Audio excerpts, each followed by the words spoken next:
Hello friends, BPSC class में आपका स्वागत है। जो चैप्टर पढ़ रहे थे अपना सांख्यिकी, जिसमें पढ़ रहे थे माध्य, माध्यिका और बहुलक पढ़े हुए थे। अभी बोर्ड पर दिख रहा होगा कि जो बहुलक का जो है इंग्लिश वर्ड होता है वो मोड होता है।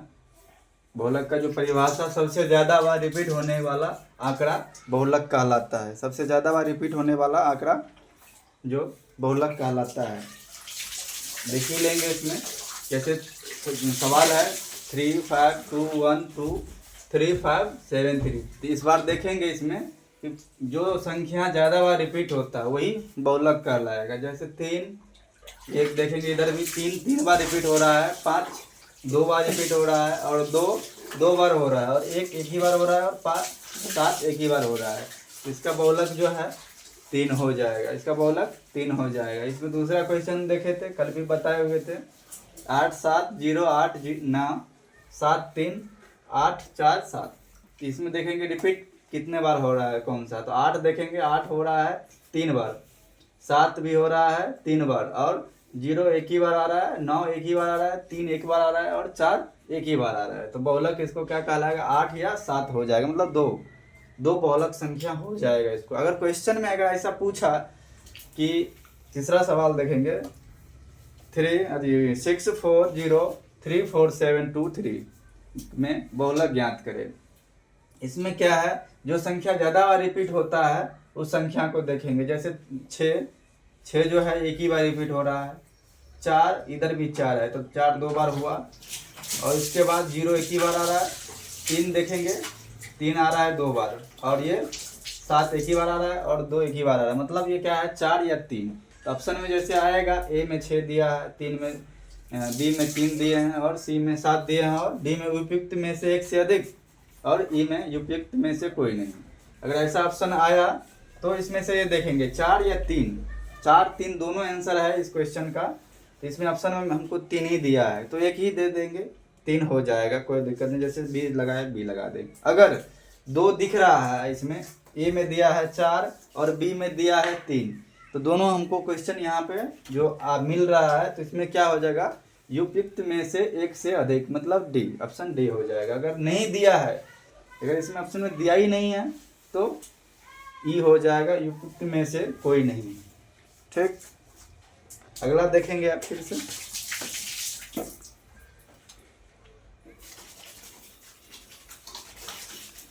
माध्य, माध्यिका और बहुलक पढ़ लिए हैं। अब देखेंगे इससे अगला।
इससे आगे देखेंगे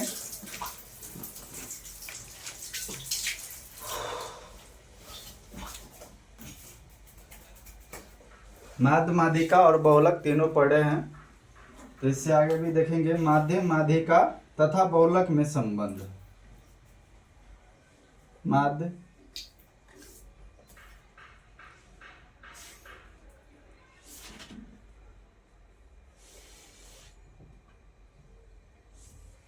तथा बहुलक में संबंध।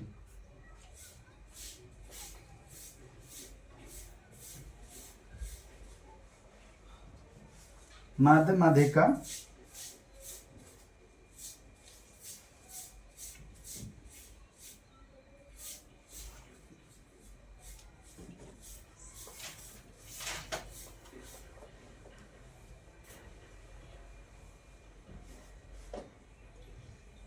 माध्य माध्यिका तथा बहुलक बहुलक में संबंध, बहुलक में संबंध तीनों में। तो सबसे पहले देखेंगे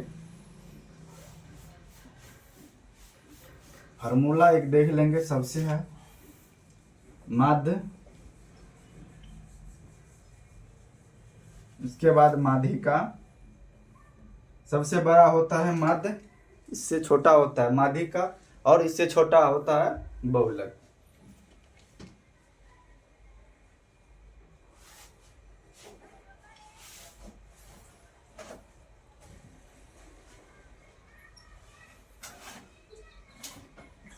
इससे छोटा होता है बहुलक। पहले माध्य होता है, या ऐसे समझ लीजिए, छोटा बहुलक होता है, उसके बाद माध्य, उसके बाद माध्यम।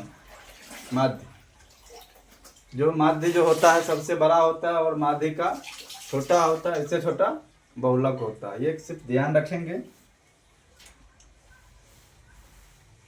सवाल ले लेते हैं उसमें, और इसमें दूसरा ऑप्शन है। पहला ऑप्शन ये हुआ, दूसरा माध्य माध्यिका तथा बहुलक में संबंध के बारे में बता रहे हैं। दूसरा ऑप्शन इसी में है, जो बहुलक बराबर 3 माध्यिका -2 माध्य। यही दो फार्मूला है जो माध्य माध्यिका तथा बहुलक में संबंध को सवाल को हल करने में सहयोग करेगा। सबसे बड़ा माध्य होता है, उससे छोटा माध्यिका होता है, उससे छोटा बहुलक होता है। और दूसरा ऑप्शन इसमें है बहुलक बराबर 3 माध्यिका -2 माध्य। क्या होता है? 2 माध्य। इसमें एक सवाल देखेंगे, यदि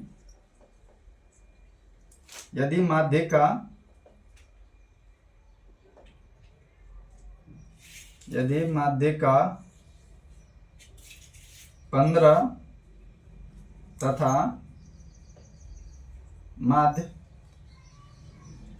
20 है,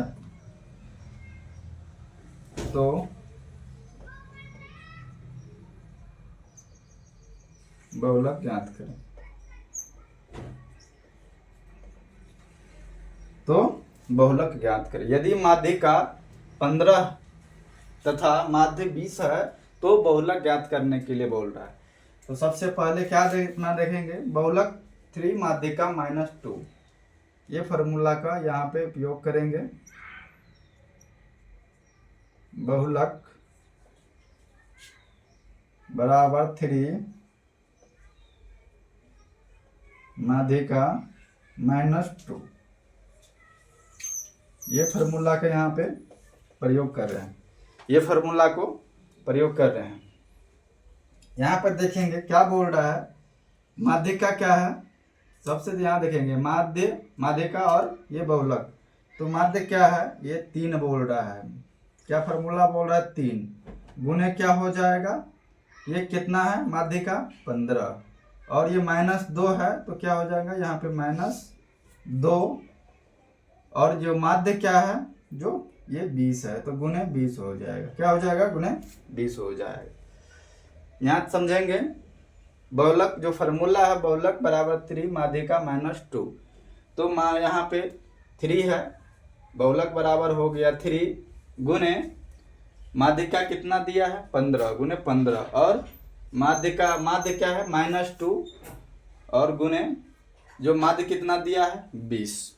तो बहुलक ज्ञात करने के लिए बोल रहा है। तो क्या होगा, 15 × 45 -20 दूनी 40। अगर 45 में से 40 माइनस हो गया तो कितना हो जाएगा, 5। इसका आंसर क्या हो जाएगा, 5। बहुलक क्या आ जाएगा, 5।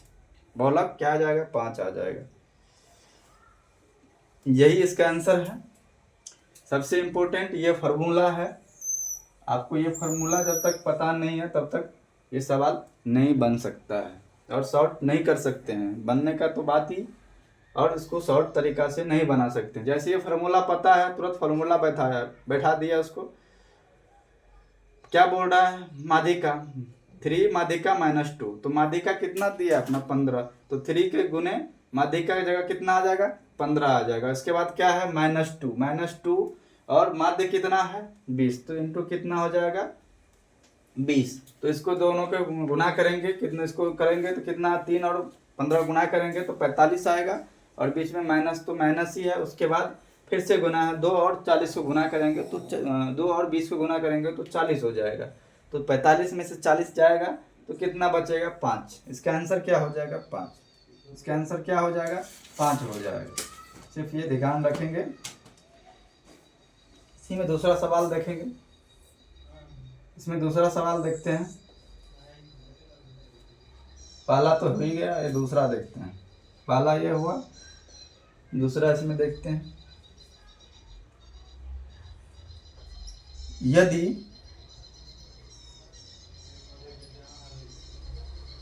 यदि बहुलक 30 तथा माध्य 45 है तो माध्यिका ज्ञात, तो माध्यिका ज्ञात करें। इसमें भी देखेंगे तो सबसे पहले अपना ये फार्मूला यहाँ लगाएंगे। क्या है, बहुलक बराबर 3 माध्यिका -2। तो क्या है, बहुलक क्या है तो 30, बहुलक क्या है 30, तो 30 बराबर माध्यिका क्या है 3, माध्यिका 3x हो जाएगा। जब माध्यिका निकालने के लिए बोल रहा है तो उसको क्या मानेंगे x हो जाएगा, और -2 हो जाएगा, और इंटू जो माध्य क्या दिया है 45, तो क्या हो जाएगा 45, तो क्या हो जाएगा 45। तो ये दोनों को गुना करेंगे तो 45 दूनी 90 हो जाएगा, तो 90 और 30 कितना हो जाएगा 120, 90 और 30 कितना हो जाएगा 120, 3x, तो x का वैल्यू क्या आ जाएगा 40, 4 तिया 12, इसको डिवाइड करेंगे तो आ जाएगा 40। इसका x के जो मान है वो माध्यिका का जो मान है 40 आएगा। इसका आंसर माध्यिका का जो मान है उसको 40 आएगा आंसर। कितना आएगा 40, आंसर कितना आएगा 40।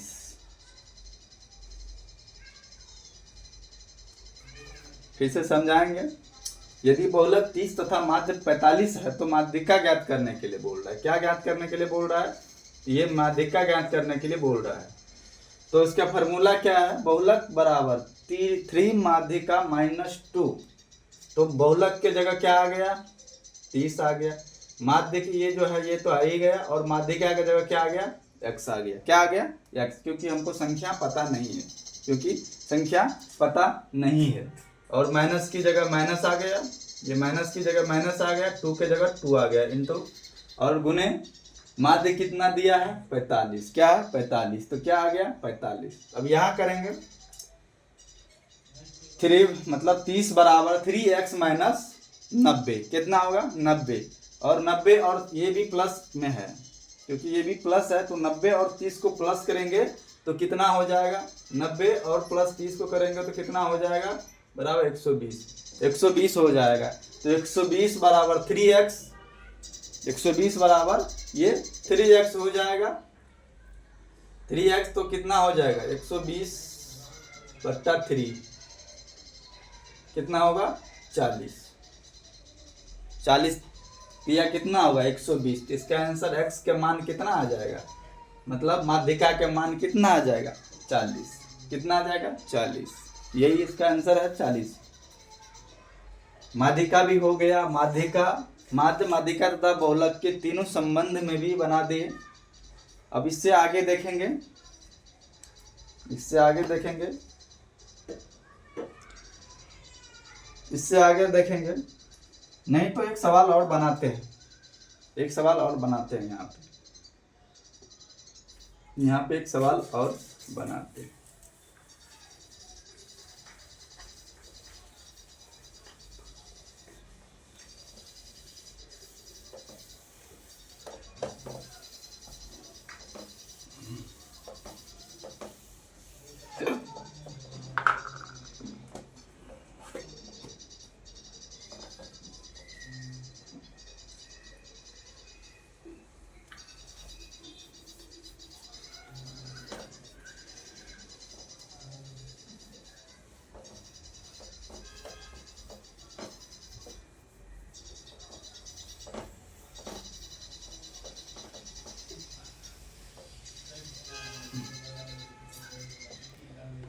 एक सवाल और बनाते हैं, तीसरा सवाल।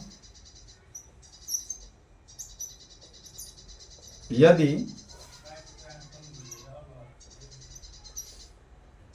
बहुलक 10 है तथा माध्य और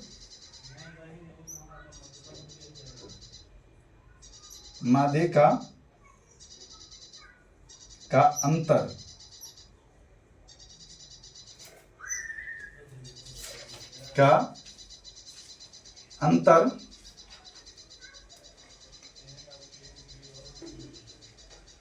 5 है तो माध्यिका ज्ञात करें।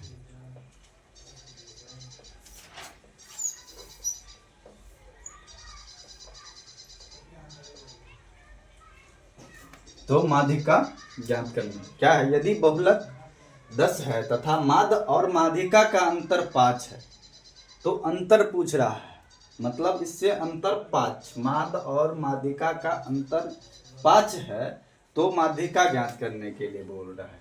अब यहाँ पे देखेंगे कि माध्य और माध्यिका में से बड़ा कौन है। सबसे बड़ा है माध्य, उसके बाद छोटा है माध्यिका, उससे छोटा बहुलक है। तो पूछ क्या रहा है, माध्य और माध्यिका के अंतर।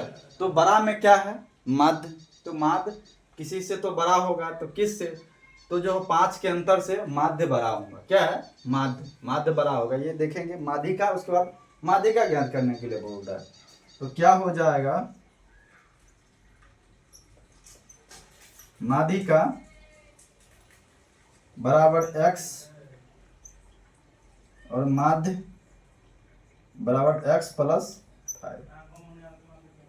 माध्यिका बराबर क्या है, माध्यिका का जो संख्या पता नहीं है और माध्य का संख्या क्या है उसको भी, वो भी पता नहीं है, प्लस 5 अंतर पूछ रहा है। क्या, प्लस 5 अंतर पूछ रहा है। तो माध्य का क्या होगा, जो प्लस 5 हो जाएगा। तो क्या हो जाएगा, 10, बहुलक क्या है 10, तो 10 बराबर 3x, 3 गुने x कर देता हूँ, उसको संख्या नहीं पता है तो x गुना भी कर सकता हूँ, नहीं तो 3x लिख सकते हैं, -2 और 2 के जगह क्या है, x प्लस 5, क्या है 5 है।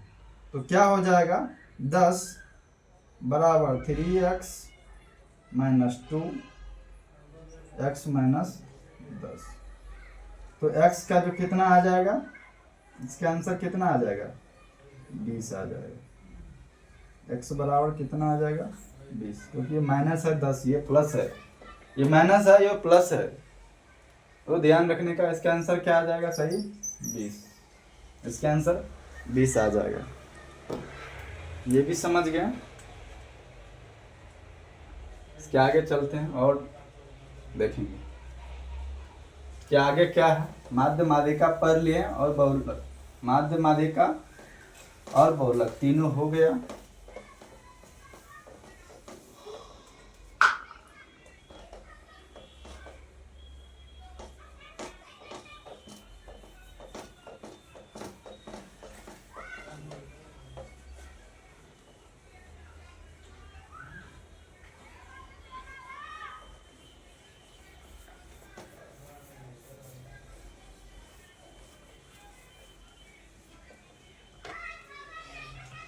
और क्या है, परिसर सीमा।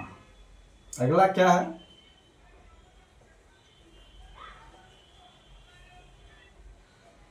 परिसर बाय, क्या इंग्लिश होता है रेंज।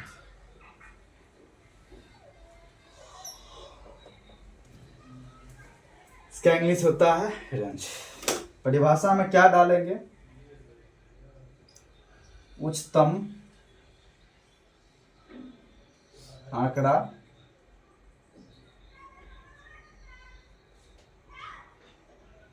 माइनस न्यूनतम आंकड़ा।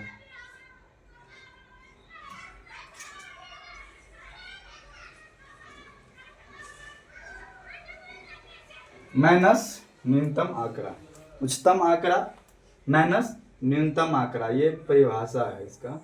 ध्यान रखेंगे इस परिभाषा को परिसर के लिए, परिसर सीमा के लिए, परिसर बाई सीमा के लिए। तो पहले एक देखेंगे, बराबर में डालेंगे आंकड़े। आंकड़े क्वेश्चन है ये, आंकड़े 2, 7, 11, 3, 9, 5 और 18 का परिसर ज्ञात करें। परिसर पूछे या सीमा पूछे, दोनों सेम है, इसीलिए और दोनों में मैं लिख दिया हूँ। आंकड़े में दिया है 2, 7, 11, 3, 9, 5, 18 का परिसर ज्ञात करने के लिए बोल रहा है। क्या है? परिसर ज्ञात करने के लिए। तो अपना फॉर्मूला क्या है? उच्चतम आंकड़ा माइनस न्यूनतम आंकड़ा। तो उच्चतम आंकड़ा, जिसमें से उच्चतम क्या है, मतलब सबसे बड़ा कौन है? तो सबसे बड़ा क्या है? 18 है। और न्यूनतम माइनस न्यूनतम आंकड़ा, न्यूनतम सबसे छोटा कौन है? तो सबसे छोटा है ये 2, सबसे छोटा 2 है। तो क्या हो जाएगा? 18 माइनस 2 बराबर कितना? 16। वही तो इसका आंसर हो जाए, यही तो इसका आंसर हो जाएगा परिसर सीमा के लिए। उच्चतम आंकड़ा माइनस न्यूनतम आंकड़ा, बस इतना ध्यान रखने का। जो भी आंकड़ा में से उच्चतम को ले लेंगे, सबसे बड़ा आंकड़ा और सबसे छोटा आंकड़ा, और दोनों को माइनस कर देंगे, वही इसका आंसर हो जाएगा, वही उसका परिसर हो जाएगा, वही उसका परिसर हो जाएगा। इसी में दूसरा देखेंगे, यही इसका अब इसमें सवाल क्या देखेंगे? सेम सभी, कोई भी संख्या लेंगे, अगर मान के चलिए अगर ये 2 नहीं रहा और 18 नहीं है, तो इसमें सबसे बड़ा कौन है? सबसे बड़ा 11 है, और सबसे छोटा कौन है? तो 5 है। तो इसका कितना हो जाएगा? 6, 5, 11, मान से इसका आंसर हो जाएगा 6। इसका आंसर 6 हो जाएगा, वही इसका परिसर है। इसमें दूसरा देखेंगे, प्रसरण। क्या है? प्रसरण। प्रसरण, प्रसरण का जो होता है,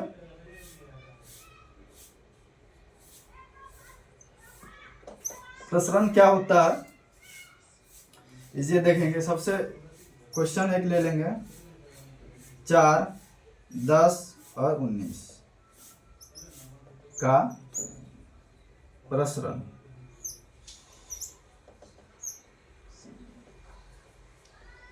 प्रसरण ज्ञात करें। प्रसरण ज्ञात करें। देखेंगे सबसे इसमें माध्यिका निकालेंगे। क्या है? माध्य निकालेंगे। सबसे पहले माध्य निकाल लेंगे। क्या है?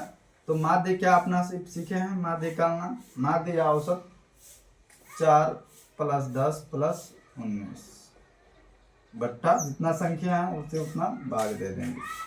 तो कितना हो जाएगा? 33। 33 बट्टा 3, 3 से भाग देंगे तो कितना आ जाएगा? 11। माध्य क्या आ जाएगा इसका? 11। माध्य क्या आ जाएगा? 11। अब परिसर निकालने के लिए क्या करना पड़ेगा? प्रसरण निकालने के लिए प्रसरण निकालेंगे तो क्या आ जाएगा? ये देखेंगे, जितना जो संख्या है आया है सबको उससे बारीक बारीक माइनस कर देंगे। जैसे 11 में से 4 माइनस करेंगे, 11 में से 10 माइनस करेंगे, 11 में से 19 को माइनस कर देंगे और उसका स्क्वायर कर देंगे। क्या है? इसका स्क्वायर कर देंगे तो क्या हो जाएगा? 11 - 4 का स्क्वायर प्लस 11 - 10 का स्क्वायर प्लस में 11 - 19 का स्क्वायर बट्टा क्या आ जाएगा? कितना संख्या है? 3। बट्टा में क्या आ जाएगा? 3। तो सबको स्क्वायर करेंगे, 11 में से 4 घटाएंगे तो कितना आएगा 7। 7 के स्क्वायर कितना होता है, जो वर्ग में कन्वर्ट करेंगे तो कितना आएगा 49। क्या आएगा 49 प्लस, और 10 में 11 में से 10 करेंगे तो कितना आएगा 1 आएगा। 1 के स्क्वायर कितना आएगा 1 प्लस 11 में से 19 माइनस करेंगे, माइनस करने के बाद उसका स्क्वायर करेंगे तो कितना हो जाएगा 11 में से 19, इसका स्क्वायर हो जाएगा 64। कितना हो जाएगा 64।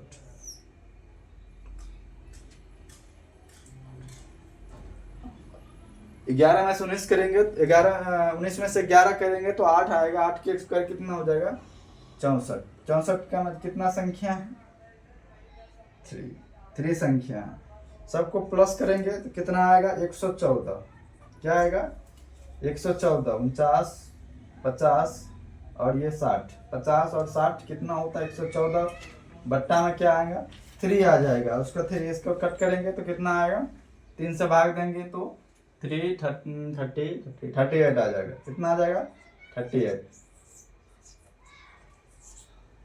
यही इसका आंसर है, 38 आ जाएगा। 38 आ जाएगा। कुछ भी नहीं करना का, प्रश्न जब पूछे तो सबसे पहले माध्य निकाल लेंगे। माध्य निकालने का जो अंक आएगा, जो संख्या, सबको उससे जितना संख्या प्रश्न को दिया है उसमें उससे माइनस कर देंगे और स्क्वायर लगा देंगे। स्क्वायर का लगाने के बाद माइनस जो स्क्वायर करेंगे जो वर्ग में कन्वर्ट कर देंगे। वर्ग में करेंगे तो जितना उसको प्लस करके जितना संख्या होगा उससे उतना भाग लगा देंगे, उसका ही जितना जो आएगा वो आंसर वह आ जाएगा प्रसरण के लिए। और मानक विचलन के लिए क्या करना पड़ेगा मैं बताता हूँ। सिर्फ इसमें रूट लगा देंगे तो मानक विचलन हो जाएगा। सब चीज़ सेम है। और मानक विचलन के लिए अगर रूट 38 लगा देंगे तो इसका मानक विचलन का आंसर आ जाएगा रूट 38। तो इसको क्या समझेंगे, मानक है। मानक विचलन क्या है, आगे बताता हूँ मैं आगे। पहले 1-2 सवाल इस पे देख लेते हैं। पहले 1-2 सवाल इस पे देख लेते हैं।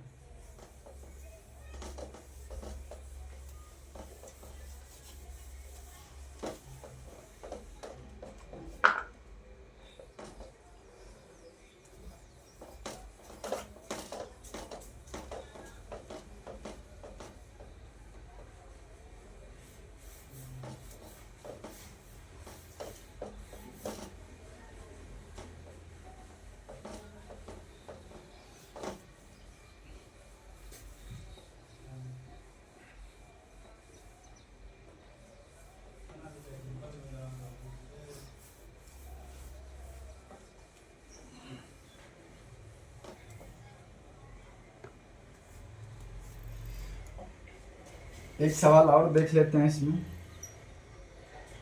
2, 7, 8 तथा 3 का प्रसरण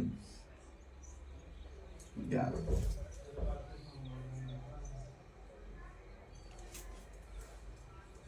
करें। क्या है प्रसरण ज्ञात करें। सबसे पहले क्या ले लेंगे, माध्य कर लेंगे। माध्य में क्या है 2 + 7 + 8 प्लस और 3 कितना संख्या है 4 संख्या। कितना हो जाएगा, प्लस करेंगे तो 7 3 10 8 18, 7 3 10 8 18 और 2 20, 18 2 20, 20 बट्टा कितना होगा 4। इसको 4 से भाग देंगे तो कितना आएगा 5।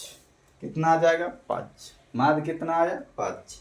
अब क्या करेंगे, बारीक बारीक से जितना भी संख्या है सबको माइनस कर देंगे। कितना है, सबको माइनस कर देंगे। अब प्रसरण निकालेंगे। प्रसरण निकालेंगे तो क्या हो जाएगा, 5 में से इसको जो माइनस करेंगे तो कितना होगा 3। 3 के स्क्वायर हो जाएगा तो कितना 9। प्लस 7 में से जो माइनस गया 5 तो 2, 2 के स्क्वायर कितना होगा 4, 3 के स्क्वायर कितना हो जाएगा 9, प्लस 5 में से 3 गया तो 2, 2 के स्क्वायर कितना हो जाएगा 4 बट्टा 4 बट्टा 4 तो कितना हो जाएगा 26 बट्टा 9, 9, 18, 4, 22, 4, 26, 26 बट्टा 4। इसको डिवाइड कर देंगे तो कितना आ जाएगा 6.5। इसको कट भाग लगा देंगे, कितना आया है 26 बट्टा 4 से 4 से 26 में भाग देंगे तो 6.5।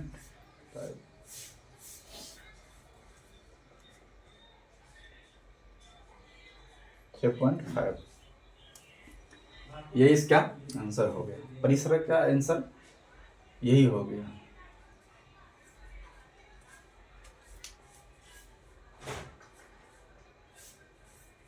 परिसरण का आंसर यही है, ना छूट गया था। परिसरण का आंसर यही होगा। परिसरण बाई सीमा, बाई सीमा। अगर सीमा भी पूछे तो वही परिसरण समझेंगे, और परिसरण होगा तो सीमा भी समझ सकते हैं, उसमें कोई दिक्कत नहीं। चलिए ये भी हो गया। इससे अगला टॉपिक्स पर जाएंगे, मानक। मानक वाई विचलन। विचलन हो जाएगा STARDERD, standard by division. Standard by में उसके बाद डिवीजन, जो मानक तथा विचलन हो जाएगा। तो सबसे पहले क्या है, इसमें क्या करने का, सिर्फ मानक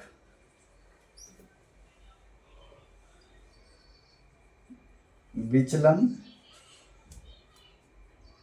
विचलन बराबर रूट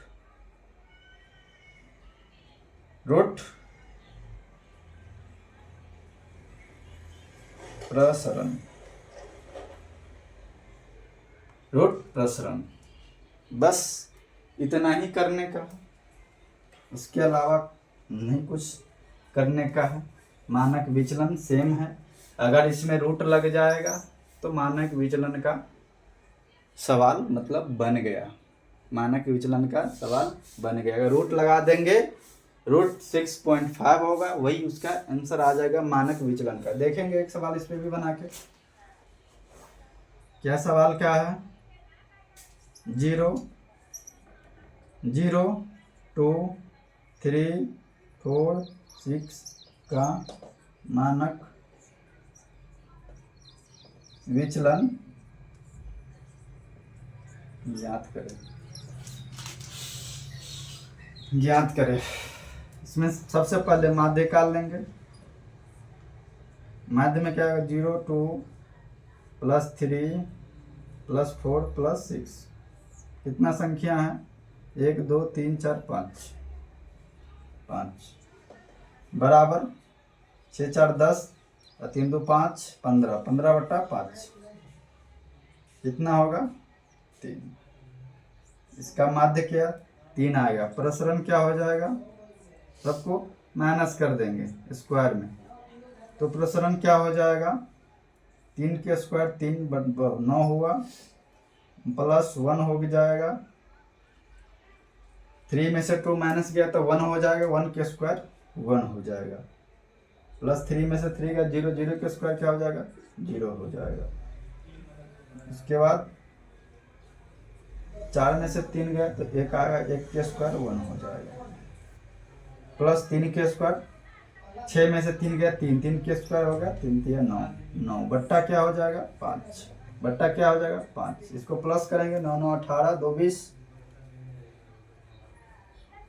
18 2 20, 18 2 9 9 18 और 1 1 2, 1 1 2 हुआ तो 18 2 20 बट्टा 5। इसको भाग लगाएंगे 20 में तो कितना आएगा 5, 4 5 20, 4 आएगा, 4 आएगा, क्या आएगा 4 आएगा। क्या, तो 4 आएगा। तो बस करना क्या है, ये क्या रहा है पर फॉर्मूला, मानक विचलन बराबर मतलब रूट प्रसरण। तो क्या लिखेंगे, क्या बोल रहा है, मानक विचलन बराबर रूट प्रसरण। तो मानक विचलन में क्या है, क्या आया 4, रूट में आ गया प्रसरण के जगह 4, तो इसका आंसर क्या हो जाएगा 2। रूट हटाएंगे तो क्या हो जाएगा 2, रूट हटाएंगे तो क्या हो जाएगा 2।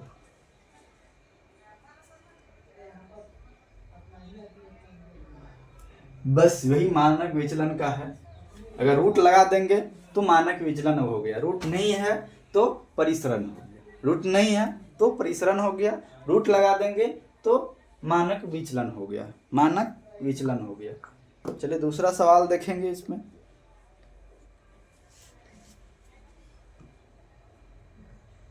दूसरा क्या देखेंगे, सब सवाल तो सेम ही है। ये भी सवाल तो बन गया इसमें मानक विचलन का, अगर रूट लगा दिए तो मानक विचलन का हो गया। क्या है, मानक की जगह रूट इतना हो गया तो इसका क्या हो गया, रूट 6.5 क्या हो गया, वही उसका मानक विचलन का आंसर हो गया। चलेंगे अगला क्वेश्चन पे।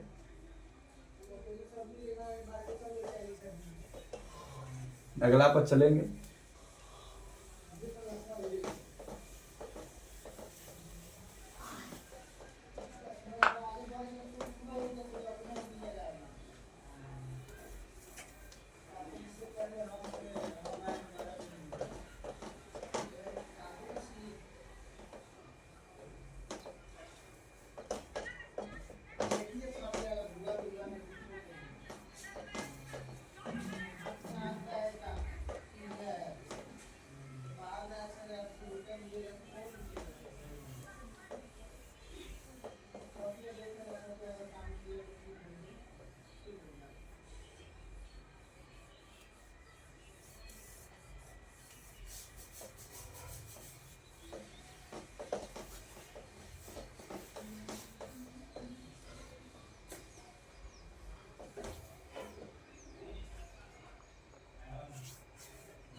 अगला देख लेंगे, अगला क्या था,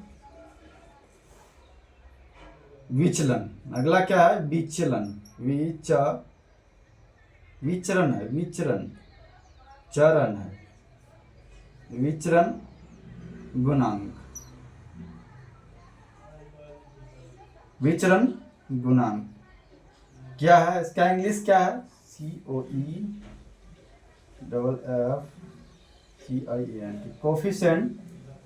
COEFFCIENT,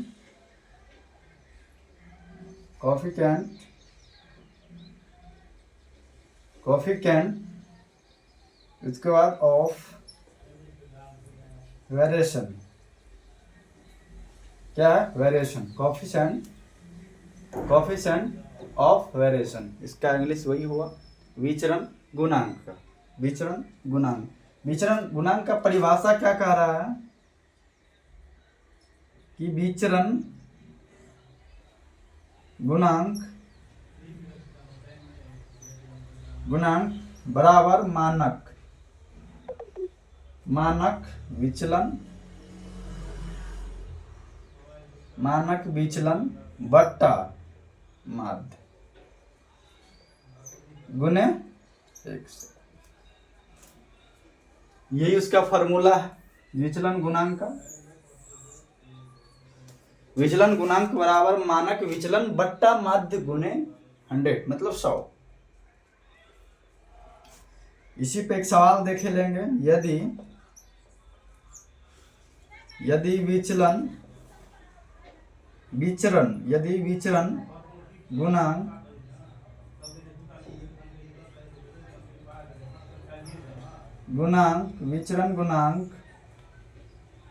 50 तथा मानक विचलन 100 है, तो माध्य ज्ञात करें। क्या है? माध्य ज्ञात करें। तो माध्य ज्ञात करने के लिए बोल रहा है। विचलन गुणांक है, विचलन गुणांक बराबर मानक विचलन बट्टा माध्य गुणे 100। तो इसमें क्या है, यदि विचलन गुणांक 50 तथा मानक विचलन 100 है तो माध्य ज्ञात करने के लिए बोल रहा है।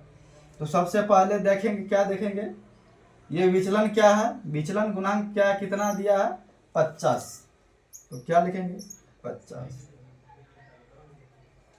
और उसके बाद मानक विचलन कितना है, ये मानक विचलन कितना है 100। तो क्या हो जाएगा 100। माध्य कितना है पता नहीं, तो क्या हो जाएगा x गुने 100।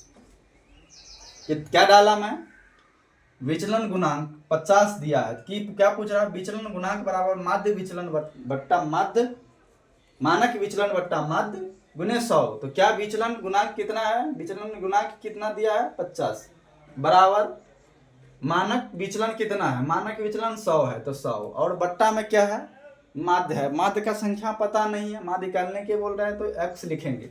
मान लेते हैं इसको x, क्या मान लेते हैं, माध्य के जगह x मान लेते हैं, गुने 100 गुने 100। तो क्या है 50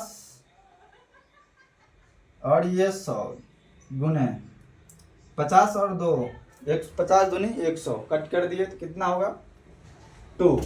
कितना हो गया 2। तो x बट्टा क्या हो गया बराबर माध्य बराबर ना हो गया 200। 100 गुने 200, 100 गुने 2 बराबर 200 है। माध्य कितना आ जाएगा इसका 200। माध्य कितना आ जाएगा 200। विचलन 50 है तथा मानक 100 है तो माध्य कितना होगा 200 हो जाएगा। वही इसका आंसर है, वही इसका आंसर है। आज के लिए इतना ही रहेगा। ये अपना चैप्टर खत्म हो रहा है सांख्यिकी। आज ये 7वां चैप्टर था अपना, मतलब 7वां चैप्टर अभी पढ़ रहे थे। कल से 8वां पढ़ेंगे, श्रेणी पढ़ेंगे कल से श्रेणी। Thank you. क्योंकि अभी 1 महीना इस मंथ में पूरा चैप्टर पढ़ा देंगे। इस मंथ में पूरे चैप्टर होना चाहिए और अगले मंथ से रिवीजन हो जाएगा। ऐसे तो रिवीजन हो ही रहा है, जो उदाहरण के साथ साथ सवाल भी मिल रहा है आपको समझने का, और ये फार्मूला भी। अगर फार्मूला समझ में आ गया तो फिर मैथ कुछ भी नहीं है। और मानना सबसे इम्पोर्टेंट है इसमें, मान जो मानेंगे कैसे, जैसे अभी माध्य का हम x मान लिए, ऐसा अगर x के जगह हम 2 मान लेते तो उसको आंसर तो कुछ और अलग आता ना। इसीलिए सबसे इम्पोर्टेंट है मान भी रखना। Thank you.